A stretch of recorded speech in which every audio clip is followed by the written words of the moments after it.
Hello all and welcome back to the Kronia region, my Fakemon region based on Scotland and a bit of Canada. But screw Canada for the moment, as today I'll be covering Pokemon that will be just found in the Kronia region, all of whom have ties to Scotland. Specifically, I'll be covering Pokemon found on Route 1, as well as new evolutions to older Pokemon which may also be found in early game, as well as a little treat at the end. Also, I'm sorry I've been away from Croneo when it comes to the YouTube content lately.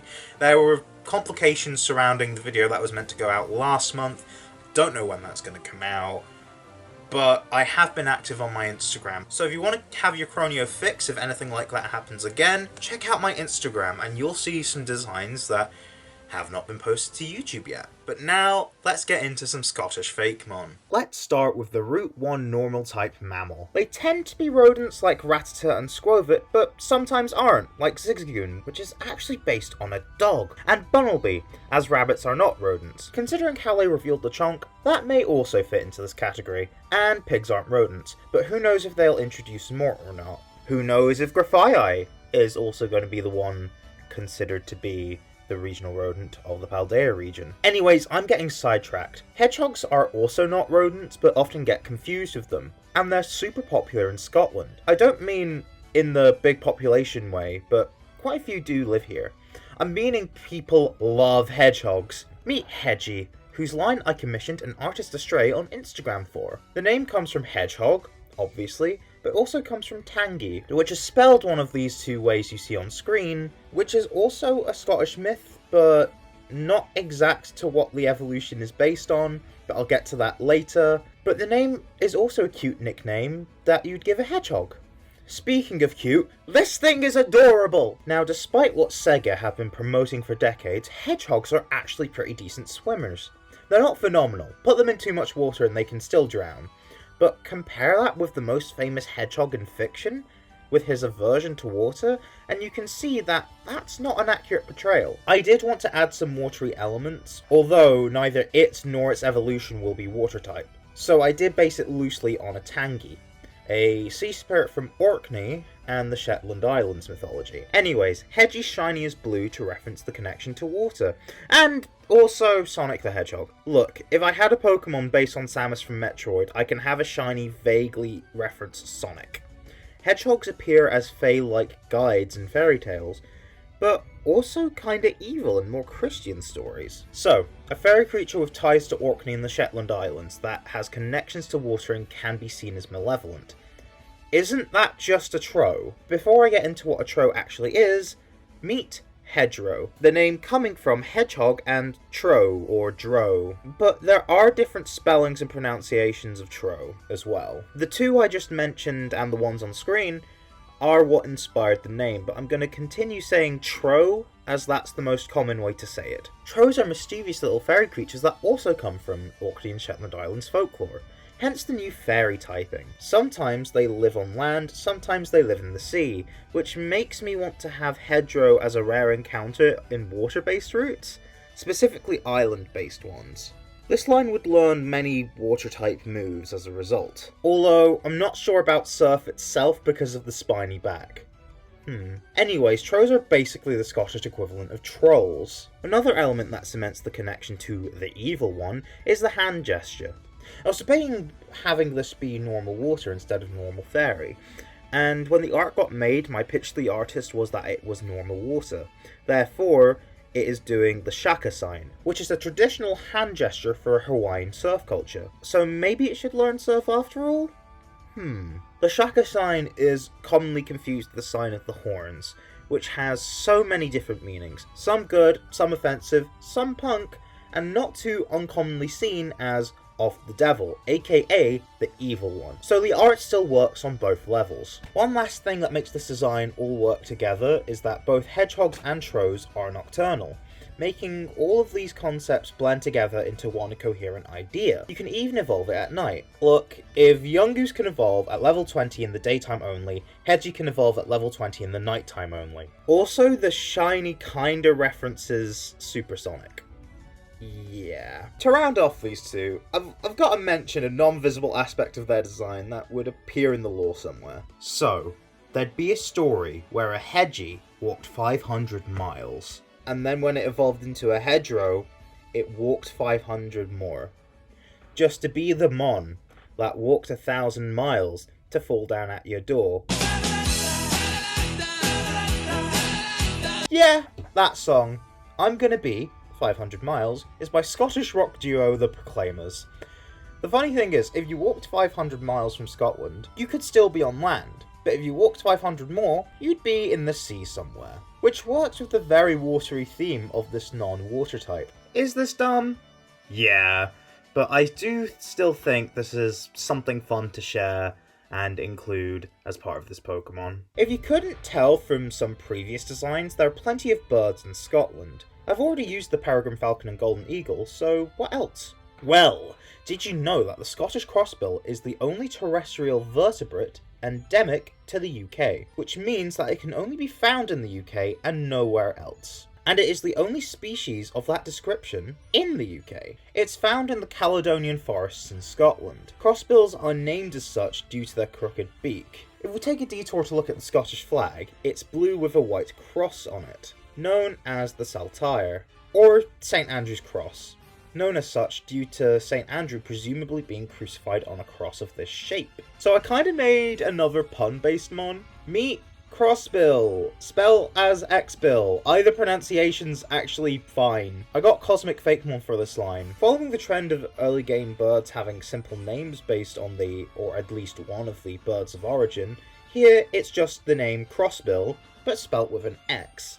Kinda like the cross transceiver is spelt with an X, since the word cross is replaced with an X, which is also the shape of the Saltire. So, Crossbill's face is the Scottish flag now, due to the reasons I just mentioned. It is meant to be just a Scottish crossbill, just with a funky colour scheme. Like how Pidove is just a pigeon, and how Starly is just a starling. One may think the colours of a crossbill are too iconic, but they will be referenced in the line's shiny coloration, changing the blues to reds and the whites to blacks. Nothing else to say here really. Crossbill evolves into Crossfisher. This time the Pokemon has more Kingfisher elements, hence the name. But since the whole line will have a flag-faced aesthetic, the cross motif will remain to reference the fact that they're all based on the Scottish crossbill. The inspiration for this actually came from a walk I had in Pitlochry, around a lake. A sign mentioned that it was also a spot to find kingfishers, which can also be found in Scotland, and most places for that matter. It drew my attention for two reasons. One was knowing where this line was going, the other was the colours of the bird. It's blue! It has orange highlights too, but these highlights have become white to keep with this colour scheme. I also kept the crooked beak of the crossbill so that the inspiration was still clear.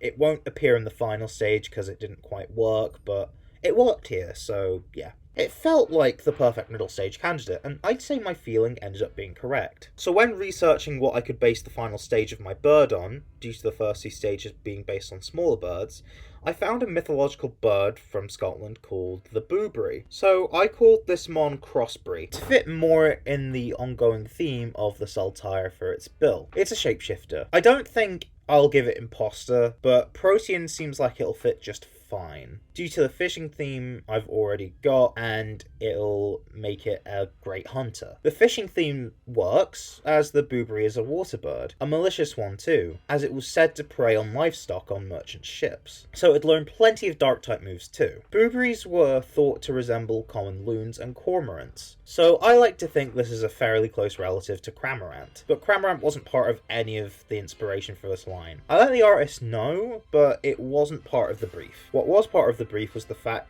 that it was speculated that sightings of the Boobry were likely the now extinct Great Orc, which was used for the main framework of the design. The way the last Great Orc was killed was very brutal, so I guess Crossbury will also learn some ghost type moves. By the way, I don't actually come up with level up moves or anything like that. I come up with the less malleable details about the Fakemon I make, not stuff like level up movesets or heights or whatever. As you can see, the Great Orc doesn't have much to go off, so elements from other, more modern depictions of the Boobry were used to give this more of a final stage flair. Due to the water bird nature of this line, the the two evolutions gain the water type on top of flying. Speaking of water types, I weirdly don't see the staple Fishmon lumped in with the early normal flying and bug types, but I suppose it's because you need a fishing rod. I guess I'd have it quite early because of Scotland's dedicated fishing communities. To tie in with that, how about I do something not really seen before with Fishmon?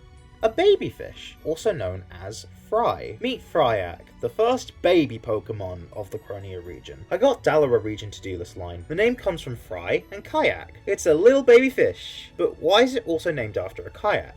Well, sports such as kayaking and whitewater rafting are very popular here, so I wanted to include it as I didn't want just another Fishmon. Most actually have something deeper, like Magikarp and its Dragon Gate Carp myth inspiration, and how Arrokuda is based on darts. Fryak evolves into Paddock, which is derived from paddle and haddock. Since this is my new Magikarp, basing it on the most popular fish in Scotland in terms of quantity, the haddock, was a no-brainer. Although I wasn't 100% sure on what I'd name this, so I also included other bases for the design just so I had more options to work with. Paddles are usually used in the sports I mentioned as the inspiration, but yeah, I hope you like these two. Or should I say 3? I bet you thought I was finished.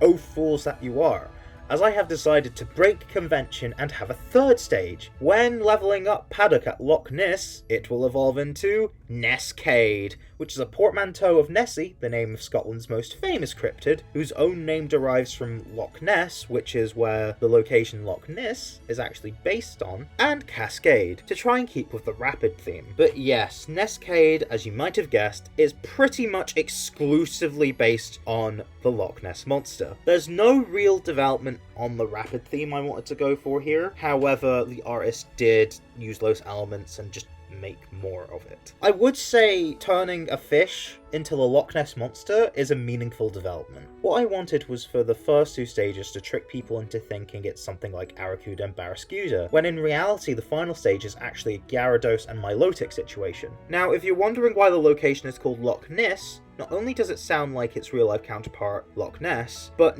Ness is actually Scottish Gaelic for the word now, which I think is a nice reference to the themes of past and future. Another detail about Loch Ness, which I kind of want to get into now, is that there's sort of a mini-boss Pokemon, which I wanted to reference the shiny Gyarados at the Lake of Rage in the Doto games, as well as the Loch Ness monster. However, this Pokemon is a shiny Lapras, the other Pokemon seemingly based on Nessie, not a shiny Nesscade. This is because Nesscade is actually the ace of the Water-type gym leader, Pike. I felt this was already a big story event containing this evolutionary line, so I decided against having it repeat twice. And I think Nesscade's line fit perfectly as Pike's ace due to his fisherman theme. But yeah, I received many questions and requests about a Loch Ness monster themed Pokemon, so I hope this filled your appetite for such a Pokemon in a Scottish region. So now I've got all the staple early game Pokemon defined, who wants to see evolutions to older Pokemon? All of these will have some relevance to Scotland and will likely also appear in early game. Today, that means I'm covering 3 new Evos, the first 2 of which I commissioned Pokémon to do. With the first one, there were many things I wanted to achieve, but there's this idea that has been considered a bit in the Fakemon community of a single alternate evolution to a Pokemon that previously had 2. I decided to apply this to Togepi. Meet Togasaur. The name comes from Toga, which is translated from the Japanese word for spike or thorns, and dinosaur. I've got to admit, thinking about prehistoric elements to include in a Scottish region was difficult. Perhaps I haven't quite got the knack of it when it comes to this aspect of Fakemon region design, because my mind has been wrapped in culture. So when I eventually cover the fossils, we'll see how I'm able to overcome this weakness I've noticed in my own abilities. However, despite Scotland's lack of major paleontological importance, there are things I can adapt into Pokemon, like how the first animals to reproduce sexually were aquatic animals in what is believed to eventually have become Scotland. There's not much left in terms of Scotland's prehistory, other than sauropods, or sauropods, I don't know how to pronounce that, being believed to walk what is now the Isle of Skye, in Scotland. That's nothing to scoff at. So, why does Togasaur evolve from Togepi? Well, I've already explained why it doesn't evolve from Togetic, plus I don't think this design works well due to the lack of wings, so having it evolve from Togepi instead makes more sense to me. Togepi is based on a creature hatching from an egg. but nothing specific. Its evolutions are bird-like, and birds evolved from dinosaurs, more directly than most animals. Sure, that is a basic connection, but the Togepi line isn't the most complex design-wise, so I don't see why going a simple and less intense approach when it comes to the thought process would be bad. The line also has ties to luck as a concept, as Togepi's name sounds a lot like Dokebi. I've probably butchered that, but it was a goblin from Korean folklore which grants good or bad luck. Hence why it infamously learns metronome. Isn't it unlucky when that asteroid possibly wiped the dinosaurs out? It's unconfirmed if it did or not due to no one alive today being present at the event, and I think I read recently that a new theory is gaining popularity. I'm waffling, aren't I? I feel like all this makes sense and makes a cute little design. Also, it gains the dragon type. Currently the only Pokemon that has Fairy Dragon is Mega Altaria, which disqualified it from unused type combinations videos, but is, for all intents and purposes, unused. Like how some people feel Water Fire is due to being only used by Volcanion. Yes, it's Dragon because I wanted that type combination, but it fits due to the dinosaur appearance, with that aesthetic fitting the type. See Tyrantrum for more. With the magical origin also working as a secondary reason, since both Dragon and Fairy are the Infinity Energy types, although perhaps the Dokebi inspiration is why Togepi's line replaced normal with fairy upon the latter's inception in Gen 6. I hope you all think this is a fitting extension to the Togepi family, and I hope that my justification for its existence in Croneo suffices. So, I know Togasaur has been a Fakemon concept that has been done elsewhere, but that was my spin on it. So how about another fairly common Fakemon concept? An evolution to Carkol that's actually a train. I call it Locoalmotive, from locomotive and coal. Yeah, I didn't think coal with a wheel, to a minecart made of coal with wheels, to coal monster with no wheels made much sense. So I made it a train, and tried having it be what I felt an evolution would be like. And yes, I did say I there this time, considering Jay's art is pretty much a one-to-one translation of my original reference. Anyways, Jay not only made it more accurate to the Pokemon style, but added more detail when my basic alpha version lacked. There's not much more to say when it comes to the design itself, but if you can't already tell, I'm one of those Fakemon creators who likes tying each design to at least one of the themes of my region, be it one of the countries of origin, Scotland and Canada, the pretty socialist storyline, or any other theme such as the theme of time with the legendaries. So what does Locoalmotive have to offer? Well, the Roly-Poly line debuted in Sword and Shield, in the Galar region based on England, which is also part of the British Isles, where there was a lot of coal mining, especially during the Industrial Revolution, which started in the UK, which Scotland and England are a part of. A big part of the Industrial Revolution was steam power. Fuel was needed for the fires to heat the water to generate the steam, and coal was the popular choice. So naturally, Scotland was affected by this too. Having a region based on another country so integral to the Industrial Revolution was a great excuse to expand the line, and add this very clear and obvious next step. The reason why a train makes the most sense isn't just because it's an object with wheels, that also drives on tracks. But the ties to coal are that steam-powered trains were very important within the Industrial Revolution.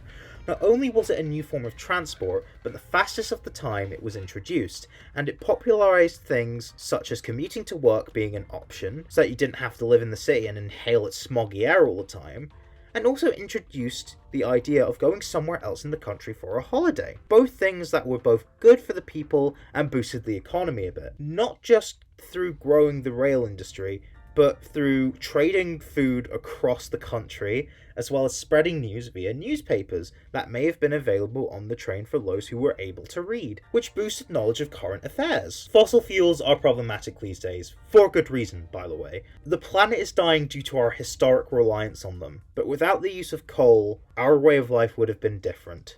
It would have been very different, actually, especially without the existence of trains, which originally used them as fuel. I guess this mon isn't Scottish specifically, but it still really fits the region. And Galar didn't do it, so I decided to instead. I love Locoalmotive, and it's probably one of the best names I've come up with too. The final new evolution I'll introduce in this video will be one for Baneri. Now, I've got a dumb reason for this to be an evolution and not a regional variant of Lopunny. Sometimes when creating Fakemon, I end up coming with a pun, and then it happens.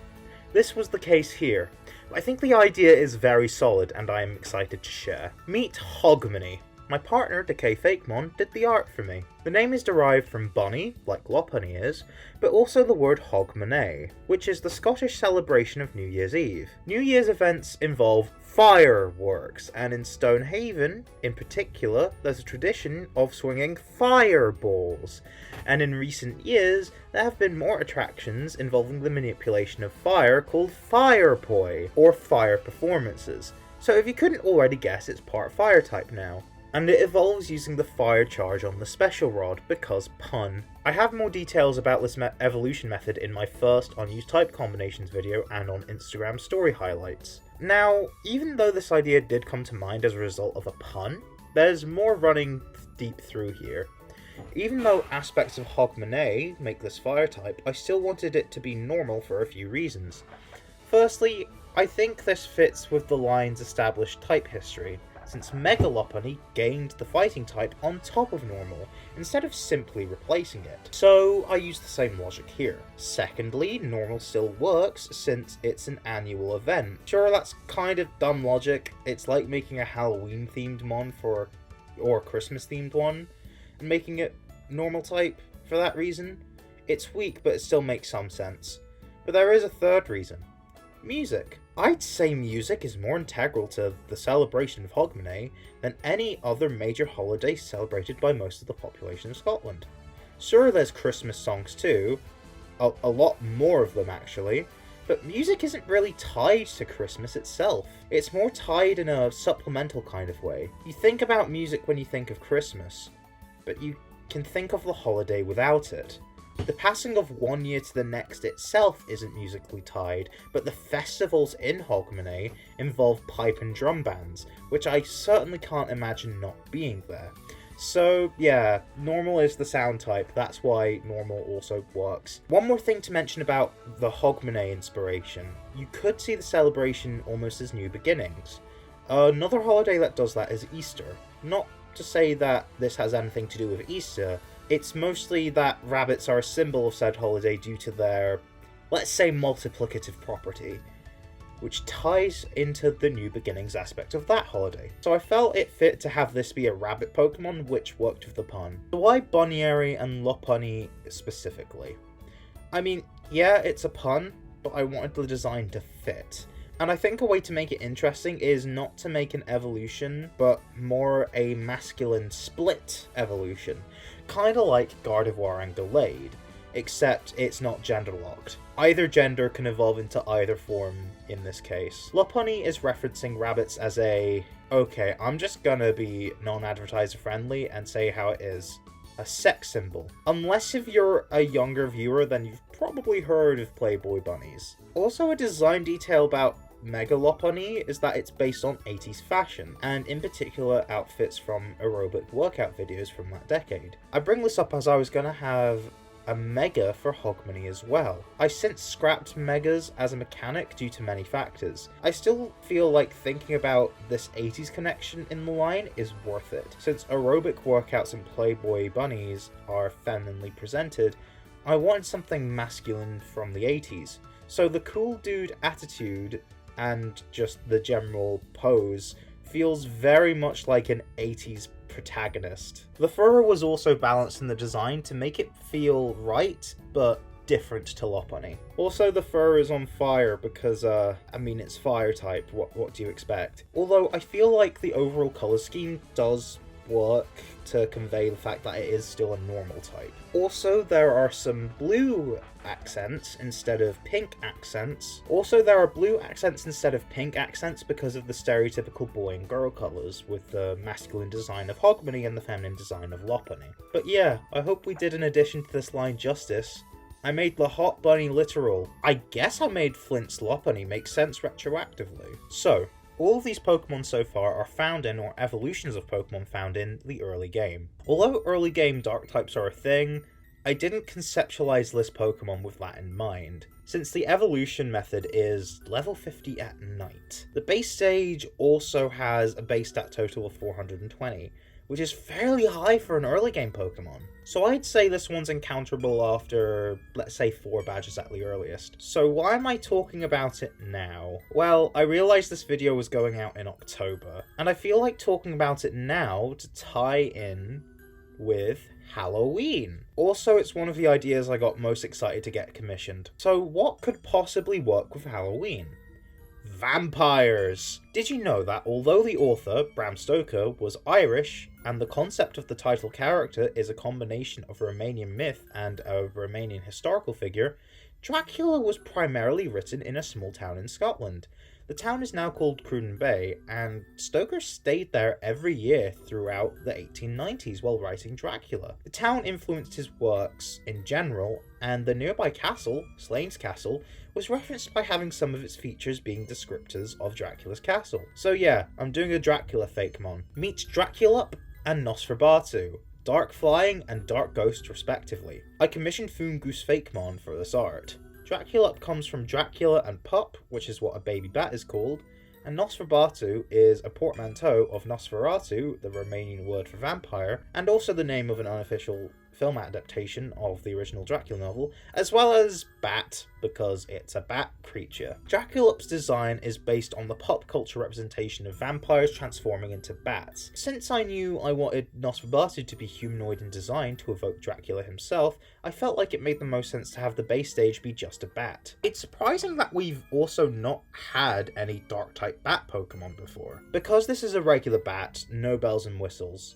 it is flying type. The dark type isn't just due to the malice that vampires traditionally have, but its connection to nighttime as well. It's mainly based on vampire bats, but also designed as being a pre-evolution to its evolved form. This is because Nosferatu was intended to faithfully represent Dracula as a Pokemon. Because it evolved from a bat, it still has bat attributes, mainly the face and wings, the latter of which are kind of cape-like. Since Dracula is humanoid, Nosferatu is too. I decided to use imagery of Sir Henry Irving's version of the Devil, as that likely provided some inspiration to Stoker due to his close association with the actor, as well as Christopher Lee's portrayal of Dracula, due to being the most iconic depiction of the character on film. I also wanted some inspiration from the version of Dracula seen in Castlevania and Smash Bros, due to it being a humanoid monster, which is the vibe I wanted to go for. Since vampires are undead, I wanted to add the ghost type onto its dark type, which I think is fine, because it may have wings, but it doesn't really fly much, so losing flying is fine. Dark Ghost is a better type anyways, only being weak to fairy. Its signature ability won't really help that. It's called Dragon's Son, and much like Steelworker and my new abilities Spectre and Grounded, this grants the Pokemon Stab for another type. In this case, it's Dragon. Why? Well, Dracula is named after Vlad the Impaler from Romania, and he was referred to as Dracula, which means son of Dracul, as in Vlad Dracul, his father. Dracul means the dragon, so Vlad the Impaler was the son of the dragon. I just wanted to get that referenced somewhere. Dracula has it too, by the way. They also have a new, non-signature, hidden ability. It is called Night Shift.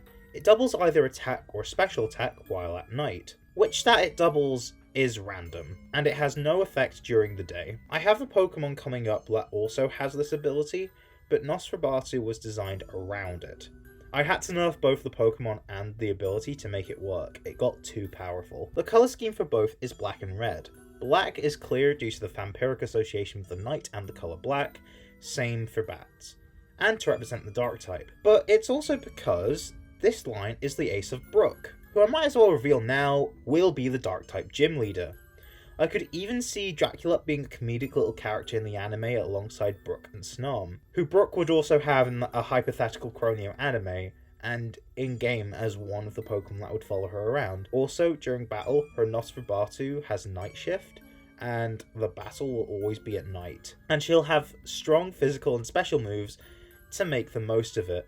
Good luck. Anyways, the red on this Pokemon is to reference blood, as well as the association with the colour red that Dracula has, likely because of the colour of fresh blood. The shinies are yellow for similar reasons. The original edition of Dracula had a yellow cover, due to being the colour of decaying blood, and I wanted to reference that initial association with the colour yellow somewhere. I'm honestly so proud of how this design turned out. I think Fungus Fakemon did a really good job, as well as the rest of the artists who I commissioned for this video.